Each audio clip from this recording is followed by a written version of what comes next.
আপনার আধার কার্ডে এখনও ডকুমেন্ট আপডেট করেননি? তাহলে এই খবরটি আপনার জন্য। সরকার আবারও আধার কার্ড ডকুমেন্ট আপডেটের শেষ তারিখ 1 বছর বাড়িয়ে দিয়েছে। এখন 14 জুন 2027 পর্যন্ত সম্পূর্ণ বিনামূল্যে আপডেট করতে পারবেন। কারা করবেন, কী কী ডকুমেন্ট লাগবে এবং কোন ভুল করলে আবেদন বাতিল হতে পারে, সব তথ্য জানান আজকের এই ভিডিওতে। আধার কার্ড ব্যবহারকারীদের জন্য আসছে একটি বড় সুখবর। অনেকে আধার ডকুমেন্ট আপডেট করার জন্য সাইবার ক্যাফে বা অনলাইন সেন্টারে গিয়ে ঘুরছেন, কিন্তু প্রচুর ভিড়ের কারণে অনেকে কাজ করতে পারছেন না। তাদের জন্য সুখবর হলো আধার ডকুমেন্ট আপডেট করার সময়সীমা আরও 1 বছর বাড়ানো হয়েছে। এখন 14 জুন 2027 পর্যন্ত বিনামূল্যে আধার ডকুমেন্ট আপডেট করতে পারবেন। আধার ডকুমেন্ট আপডেট বলতে পরিচয়পত্র এবং ঠিকানা প্রমাণপত্র জমা দিতে হয়, যেমন voter card, ration card, pan card বা অন্য কোনো গ্রহণযোগ্য নথি। তবে একটি বিষয় অবশ্যই খেয়াল রাখবেন, আধার কার্ড, ভোটার কার্ড এবং রেশন কার্ডের নাম, জন্ম তারিখ, ঠিকানা যেন সব কিছু একই থাকে।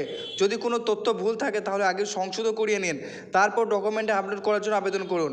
ভুল তথ্য থাকলে আবেদন বাতিল হতে পারে এবং পরে আবার নতুন করে আবেদন করতে হবে। তাই সময় থাকতে নিজের এবং পরিবারের সকল সদস্যর আধার ডকুমেন্ট আপডেট করিয়ে নিন। এই গুরুত্বপূর্ণ খবরটি আপনার আত্মীয় স্বজন এবং বন্ধুদের সঙ্গে শেয়ার করে দিন।